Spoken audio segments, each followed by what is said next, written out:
Bonjour à tous, c'est Ebi de Foot Entrepreneur TV. On se retrouve aujourd'hui pour une nouvelle vidéo. Sur cette chaîne, on parle toujours de sport, de cuisine, de motivation et puis de business. Si c'est nouveau sur cette chaîne, n'oubliez pas de liker et puis de partager. Aujourd'hui, on va parler d'une personne très motivant, businessman, coach, entrepreneur. Il va nous parler un peu comment rester financièrement stable dans la vie.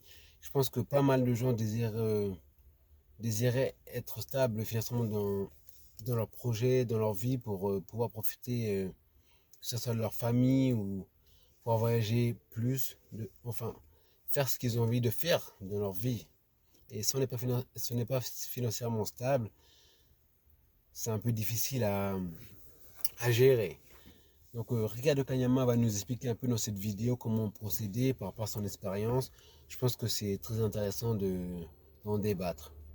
Et également, il a fait un best-seller, le livre La chatte de ma mère, qui parle de son parcours, de son enfance à maintenant, comment il a pu réussir à être financièrement stable. Grâce à l'espérance de sa mère, qu'il a inculqué avec juste une chèvre, comment gérer des situations pour pouvoir obtenir quelque chose de bénéfique plus tard. Donc c'est un livre qui est très intéressant. Si vous désirez l'acheter, il sera dans le lien. Allez voir allez voir dans le lien pour l'acheter. Et puis je vous souhaite un bon visionnage. Si vous avez des commentaires, mettez-les, qu'on puisse communiquer. Si vous avez déjà lu ce livre, La chef de ma mère de Raquel Kanyama, bah, également mettez-le dans les commentaires qu'on puisse en débattre, en parler. Ce serait une bonne chose.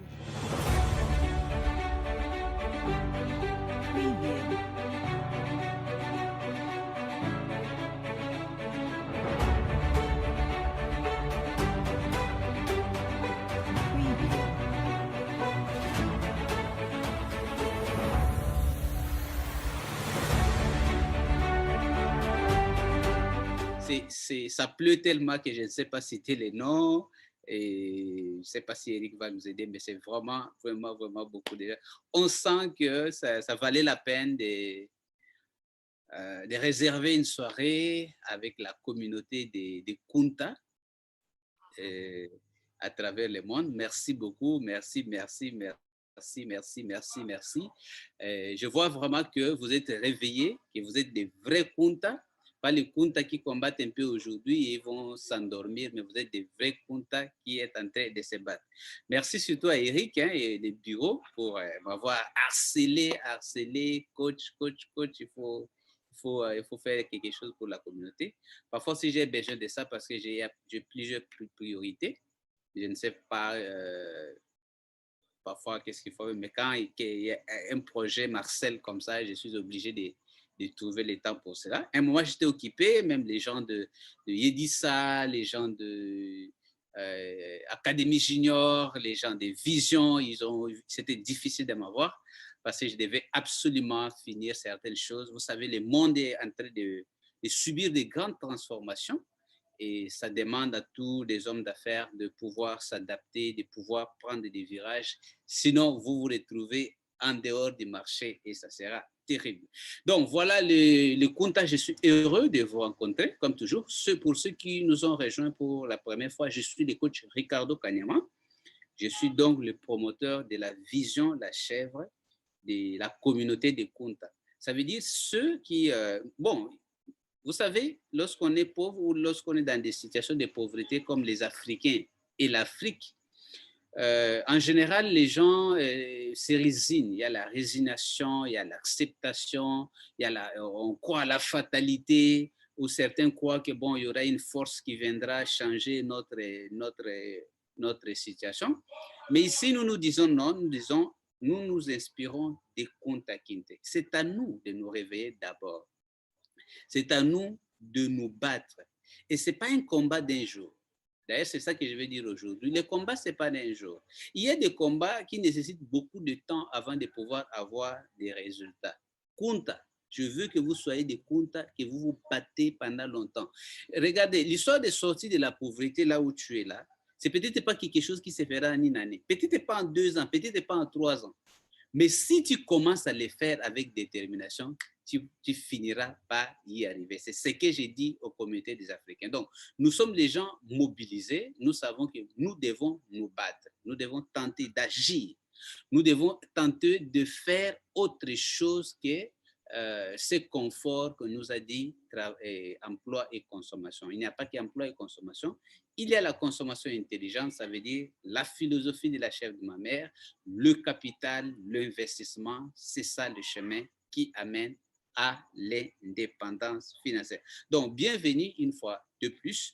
Aujourd'hui, je vais juste vous rappeler qu'une année, l'année 2021, est allée en toute vitesse et j'espère que vous n'avez pas abandonné et que vous êtes en train de faire ce que vous devez faire.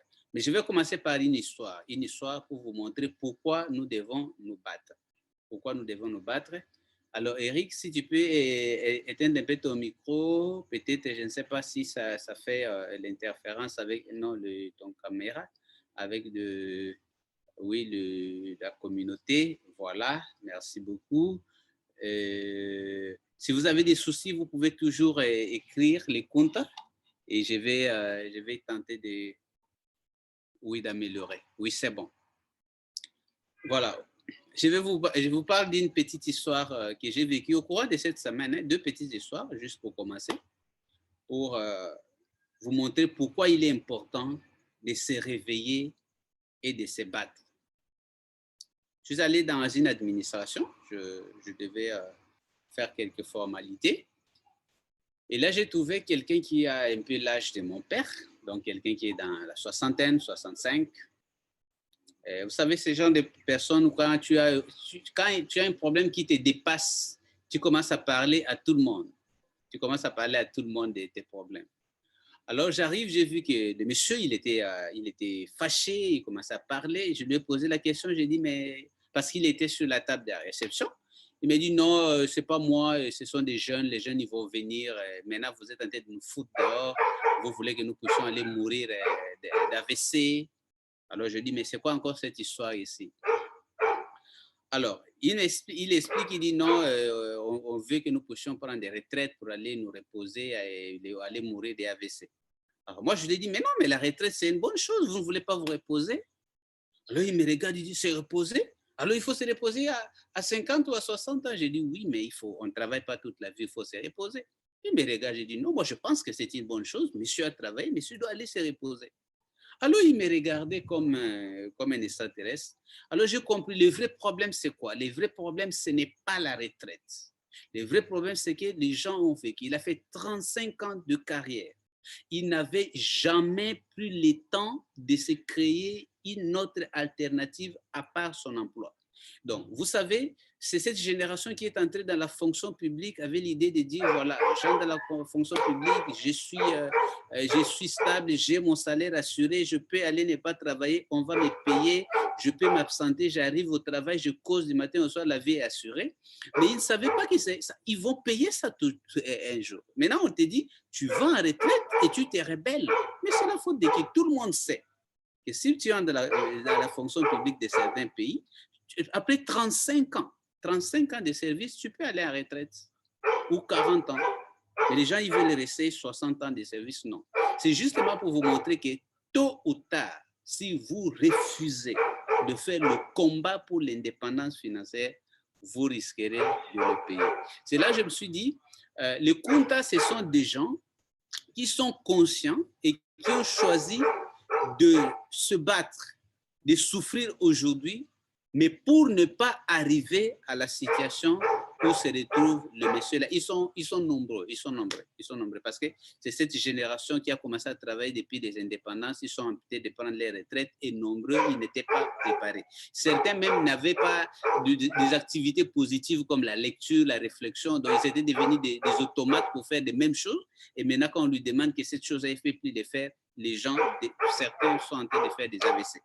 Et je pense que les Kunta ne devaient pas arriver à cela. C'est pour cela qu'on vous encourage à faire le combat pour votre liberté financière, bien que ça ne soit pas facile, mais ça vaut la peine et c'est important. Après, je vais quelque part dans un restaurant, j'ai trouvé un jeune de 25 ans qui vient me servir.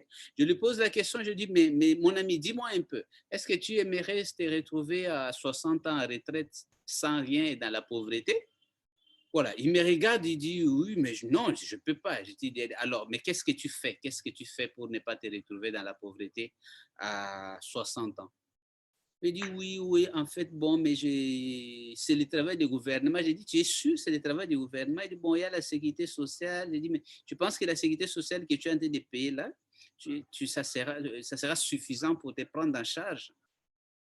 C'est là il me dit, oui, avec l'inflation, ce n'est pas grand-chose, mais je ne sais pas ce que je vais faire. Je dis, c'est à toi de faire une partie du travail, il ne faut pas attendre le gouvernement. Alors, je lui ai posé la question, je dis, si on t'avait demandé de garder 10% de ce que tu gagnes, ton salaire, pour pouvoir t'assurer l'indépendance financière un jour, est-ce que tu allais le faire? Il dit, oui, je suis prêt et je devais le faire maintenant. Je dis, ça, c'est un véritable compte. Alors, donc, les jeunes qui ont 25 ans, aujourd'hui, est encore ignorant, il est préoccupé par l'idée de chercher un emploi, du confort, d'impressionner les autres, alors qu'il ne peut pas voir, que l'adulte est en train de souffrir. Je pense qu'être sage, c'est la capacité de se voir dans les autres. Quand tu vois aujourd'hui quelqu'un qui a 60 ans, qui va en retraite et qui parle en termes de AVC, toi tu as 20 ans, toi tu as 30 ans, toi tu as 40 ans, toi tu as 50 ans, c'est le moment de se dire non, il faut que j'agisse, il faut que je fasse quelque chose pour ne pas arriver dans la même situation comme cela. Et c'est cet esprit-là de compte. Alors, on parle de la détermination parce qu'on peut commencer, mais il faut persévérer. Vraiment, la persévérance, c'est le grand secret du succès. Ça veut dire le fait de continuer à agir, même si tous les jours, tu ne seras pas motivé, tous les jours, tu n'auras pas l'envie, même si tu vas rencontrer des désillusions, des échecs temporaires, tu vas te remettre en question, mais il est important comme investisseur, comme entrepreneur, de continuer de reprendre encore et encore.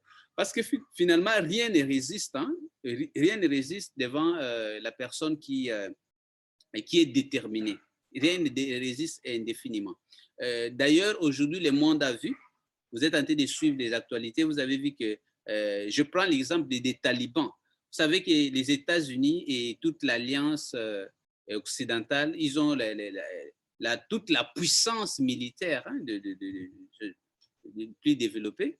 Mais vous avez vu que la résistance des talibans, bien qu'ils n'ont pas des armes aussi sophistiquées que les armes américaines, mais ils ont eu la détermination, ils ont eu la résistance pendant plus de 20 ans. Pendant plus de 20 ans. 20 ans de combat, 20 ans de résistance. 20 ans de résistance. Ils ont fini par gagner la guerre. Rien à faire. Tout le monde a vu et tout le monde en parle et tous les commentateurs, personne ne comprend. Et là, c'est un vrai exemple que nous devons prendre, mais dans notre combat économique. Ça veut dire, si nous sommes aussi déterminés dans le combat pour l'indépendance financière, la pauvreté finira par s'écrouler, par céder. Moi, je ne vois pas autre chose. Ça, je vous l'ai dit et je vous invite, chère communauté, si vous êtes déterminé et que vous continuez à vous battre, à résister à la pauvreté finira par vous céder la route. Vous finirez par atteindre l'indépendance financière. Voilà. On a eu cet exemple des talibans et nous avons maintenant l'exemple des Chinois, les Chinois qui, malgré toutes les politiques économiques, malgré tous les problèmes qu'ils ont eu dans leur histoire, ils se sont battus, ils ont cru. Ce n'était pas pendant une année, pendant 2 ans, pendant 10 ans, pendant 20 ans, mais nous voyons que 100 ans après aujourd'hui, la Chine est en train de devenir une puissance qui fait peur. Ça veut dire que toutes les communautés doivent se mobiliser ou doivent se préparer pour faire face à la Chine. Et c'est un exemple pour nous montrer que nous, Africains, aujourd'hui, on ne doit pas toujours croire. Quand on parle des Africains, tout le monde pleure, tout le monde parle des dictateurs qui ne partent pas, mais personne ne veut les faire partir. Tout le monde croit que bon, il y a un jardin d'Éden qui va descendre du ciel devant nous. Tout le monde prie, mais personne ne veut travailler. Et quand quelqu'un commence à avoir moins de difficultés, il abandonne. Mais ce n'est pas ça. Il est temps que nous puissions changer. Regardez, si tu ne te bats pas pour ta vie, j'ai dit ça à mes enfants tous les jours, j'ai dit, mes enfants, il n'y a pas de repas gratuits. Il n'y a personne qui est là en train de travailler pour te donner à manger demain. Tout se paye. L'État va te vendre de l'eau, de l'électricité. Il va te vendre de la taxe de circulation et toutes sortes de choses. Donc, tu dois pas mal mettre dans ta tête que l'État est là pour te donner de l'argent. L'État crée des conditions pour que toi, tu puisses te battre et te prendre en charge. C'est ça l'esprit de Kunta. Et j'espère que c'est ça aussi l'esprit que vous êtes en train d'inculquer à vos enfants. Donc, cette détermination est importante parce que beaucoup de gens me disent, ah, est-ce que l'entrepreneuriat, c'est facile? Pourquoi vous voulez que ça soit facile? Hein? Pourquoi vous voulez que ça soit facile? Qu'est-ce qui est facile? L'échec? Vous savez qu'est-ce que ça signifie d'avoir travaillé toute la vie et de n'avoir rien réalisé? C'est une souffrance énorme. L'entrepreneuriat, c'est un championnat de haut niveau, mais qui te donne l'avantage de grandir. Oui, tu vas échouer, tu feras des nuits blanches. Oui, tu auras des moments où tu vas te remettre en question. Tu seras au moment où tu arriveras à quelques secondes ou à quelques mètres du précipice. C'est ça l'entrepreneuriat. Mais tu grandiras. Tôt ou tard, tu réussiras. Je sais que beaucoup de Kunta, depuis qu'ils ont commencé, c'est un cru que c'est un jeu. Hein, ils ont tenté ceci, tenté cela, ça n'a pas marché. Mais c'est ça les schémas. Au moins, tu gagnes l'expérience, tu gagnes l'endurance, tu résistes à l'AVC. Parce que cet échec que tu vis aujourd'hui, quelqu'un d'autre va le vivre dans 30 ans et je pense qu'il ne va pas supporter. Et en plus, en Afrique, hein, quand tu fais quelque chose, les gens, ils sont là, ils observent, hein, ils se disent, est-ce que ça va marcher? Est-ce que ça va marcher? Tout le monde fait être les prophètes qui disent que ça ne marchera pas. Alors, ils attendent une année. Oui, mais tu as dit une année, tu vas atteindre l'indépendance, ça sera pour quand? 2 ans, 3 ans? Mais ce qu'ils oublient, que les jours où tu vas atteindre cette indépendance financière, ils seront en retard de 10 ans. Ça sera difficile de rattraper ce retard, mais tu vas devenir l'occultiste, le sorcier, le méchant, celui qui se croit. Donc, alors, on devient jaloux tout simplement parce qu'on avait refusé de faire le combat. Alors, durant une année, je pense qu'il y a des choses que je vous ai toujours dit ici. Je vous dis, c'est lorsque la préparation rencontre l'opportunité qu'il y a succès. Ça, c'est une formule que j'ai partagée avec tous les comptes. Mais vous devez savoir que l'opportunité vient à celui qui se prépare, L'entrepreneuriat, ce n'est pas seulement courir. Le moment que vous prenez pour votre transformation, pour cultiver votre intelligence, le moment de recherche, le moment de réflexion, le moment d'étude, le moment de planification, tout cela, ça fait partie de l'entrepreneuriat. Bon, parfois on vient voir seulement lorsqu'un bureau est ouvert avec les employés qui sont en train de travailler. Mais il y a des étapes avant d'arriver là. Il y a des étapes. J'aime parfois observer certaines choses. Là, il y a une grande société de télécommunications qui doit opérer en Angola maintenant. Si les gens ils savent, c'est Africell, qui a sa licence depuis 2 ans, je pense. Mais il n'a pas encore d'antenne, il n'y a rien. Alors, tu diras qu'il ne faut pas de travail, mais oui, moi, je sais qu'ils sont en train de recruter les personnels, ils sont en train de traîner les personnels, ils sont en train de mettre tout en place. Et un bon jour, ça sera, boum, ils ont ouvert et tout le monde vient entrer. Non, c'est ça l'entrepreneuriat. Il y a des étapes préliminaires. Et je vous encourage à faire ces étapes préliminaires, comme l'étape de faire la chèvre, épargner. D'ailleurs, l'épargne, comme l'effet de retenir de l'argent pour l'investissement, ça c'est quelque chose que tu dois retenir pour la vie. L'effet de lire, je vous ai partagé mon secret, j'ai dit, l'entrepreneuriat c'est aussi savoir apprendre en autodidacte, savoir s'inspirer des expériences d'autres personnes, savoir rechercher la motivation, l'inspiration. Parce que nous sommes dans une vie où si tu ne cherches pas l'inspiration, tu seras démotivé. Il y a une chaîne de télévision que j'aime regarder de temps en temps. quand je veux vraiment ne rien faire, parce que j'aime pas beaucoup la télévision. C'est une chaîne de télévision qui s'appelle, je pense, Histoire. Je ne sais pas s'il y en a dans Canal+. Cette chaîne-là montre une émission, on dit, les nourritures qui ont révolutionné le monde. Les nourritures qui ont révolutionné le monde. Mais ce qui m'intéresse, c'est quoi? En fait, ce sont des entrepreneurs qui ont conçu des nourritures qui ont révolutionné le monde. Donc, on va te montrer, par exemple, comment le PDG de Coca-Cola de 2020 à 2080 a révolutionné l'empire Coca-Cola. OK. Mais si vous êtes attentif, vous allez voir qu'ils sont tous, ils passent par des moments de crise terribles. Des moments où ils sont vaincus soit par la concurrence, soit par une loi, par des revers. Mais ce qui est intéressant avec ces gens-là, ces self-made men, ces vrais kuntas, ces vrais leaders, c'est qu'ils font face toujours à ces crises-là, mais ils finissent par devenir de vrais vainqueurs. Donc, ils finissent par atteindre des niveaux de succès que le commun des mortels n'atteint pas. J'ai vu l'histoire de Coca-Cola dans sa guerre, bon, pas une mauvaise guerre, mais la compétition avec Pepsi-Cola. Et on a vu l'histoire comme des McDo, l'histoire des chips et toutes sortes de choses. Ça veut dire que le monde a besoin de ce genre de personnes.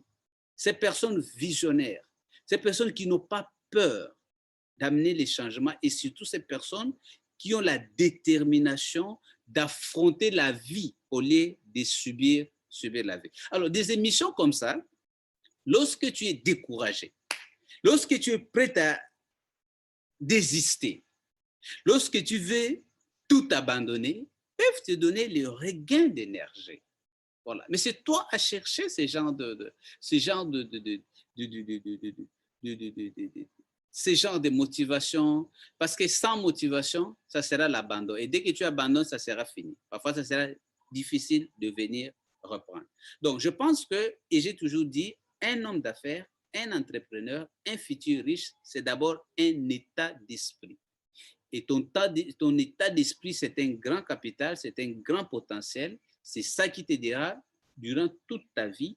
Alors, tu as besoin donc de créer un état d'esprit approprié qui te permettra de réussir.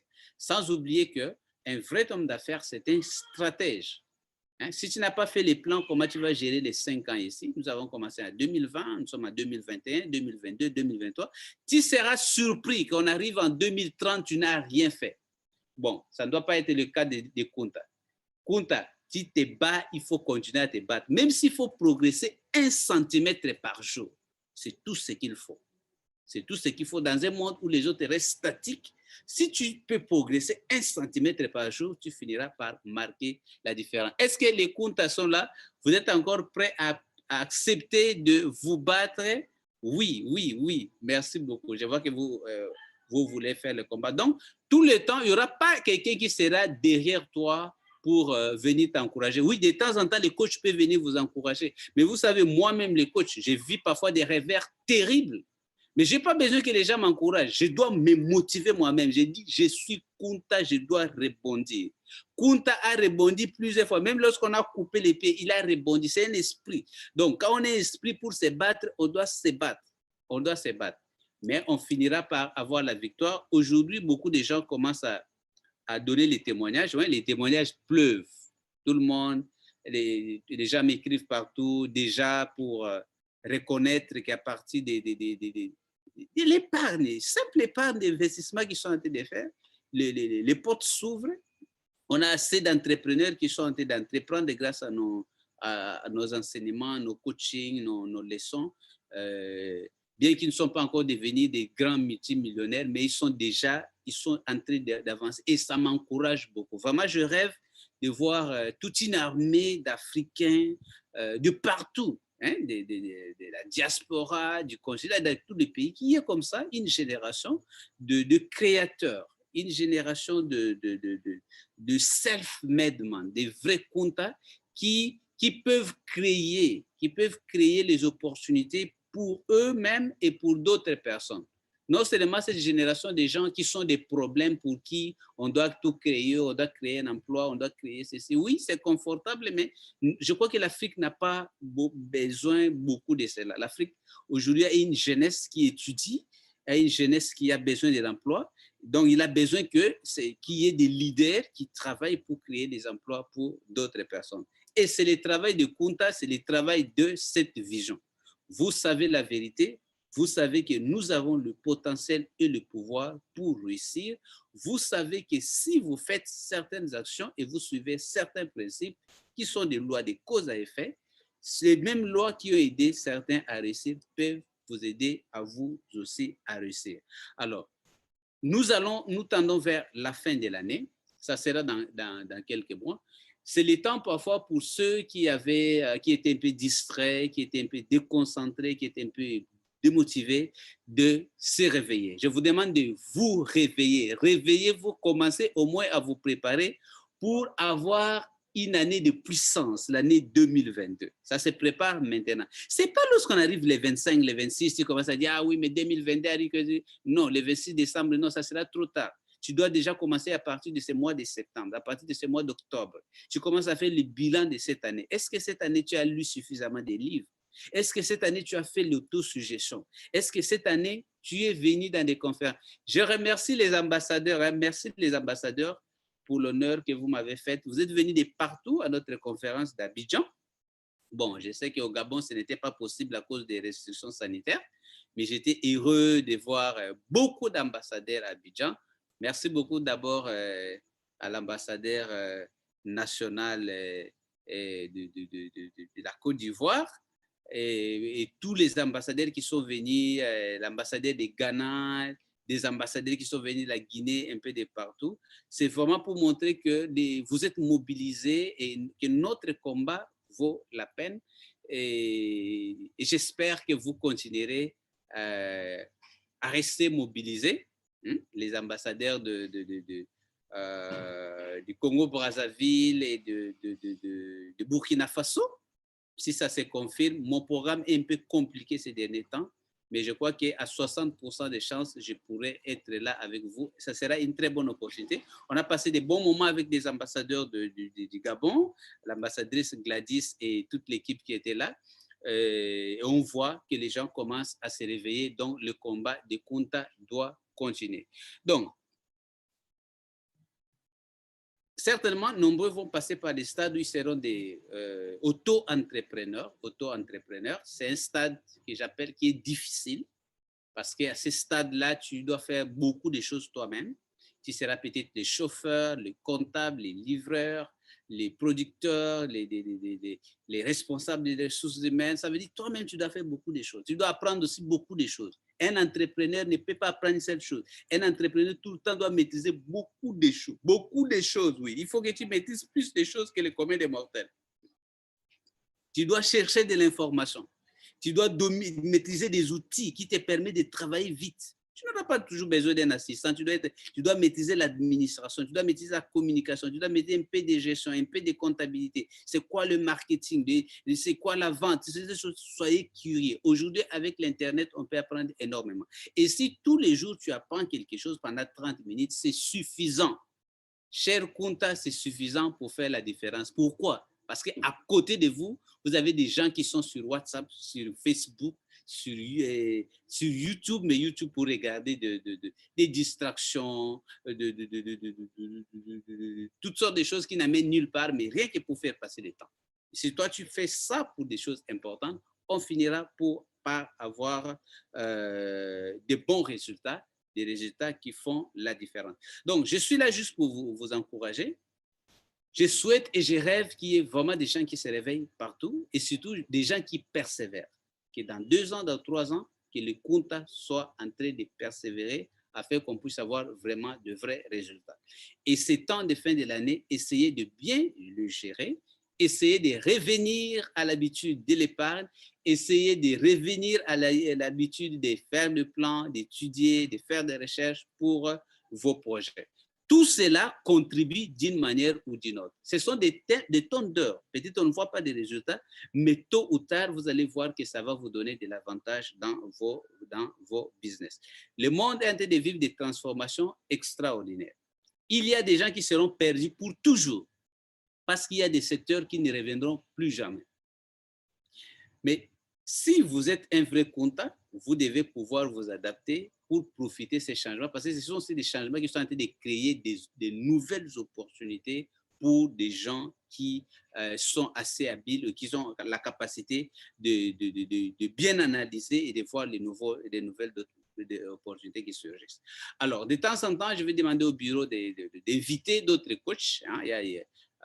Dans notre communauté, on rencontre beaucoup d'autres personnes qui ont ce cœur-là de pouvoir aider les gens. Ils ont réussi dans leur domaine, ils ont un message pour vous, ils ont un témoignage, ils ont une expérience à partager. Donc, on va commencer à les inviter de temps en temps, même si je ne suis pas là. Ce n'est pas évident. Cette année jusqu'à les 31, j'ai vraiment un programme très chargé. De temps en temps, une fois le mois, je peux venir pour partager avec la communauté, répondre à certaines questions, vous animer un tout petit peu, surtout créer ces masterminds qui nous servent beaucoup, mais ça ne sera pas possible que ce soit tous les jeudis que je sois là avec vous.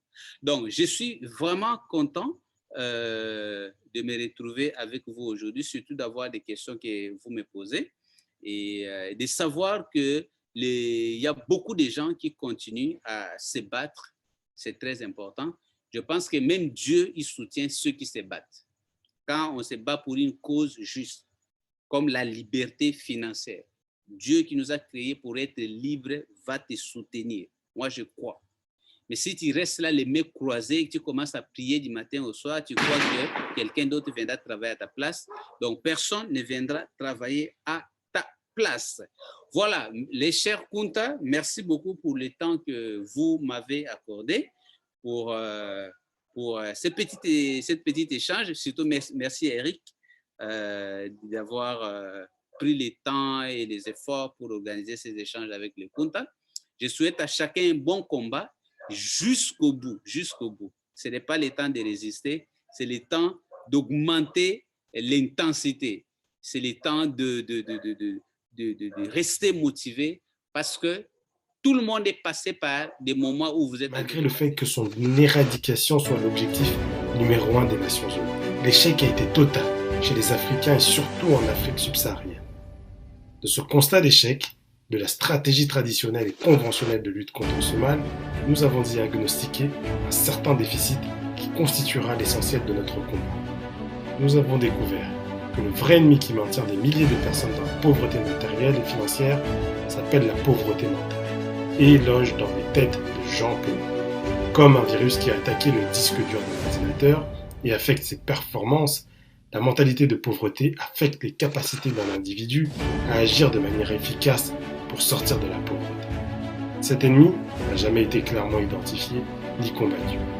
Comme le dit le célèbre auteur Napoléon Hill, pour vaincre un ennemi, il faut connaître sa nature et sa cachette. Nous avons identifié cet ennemi.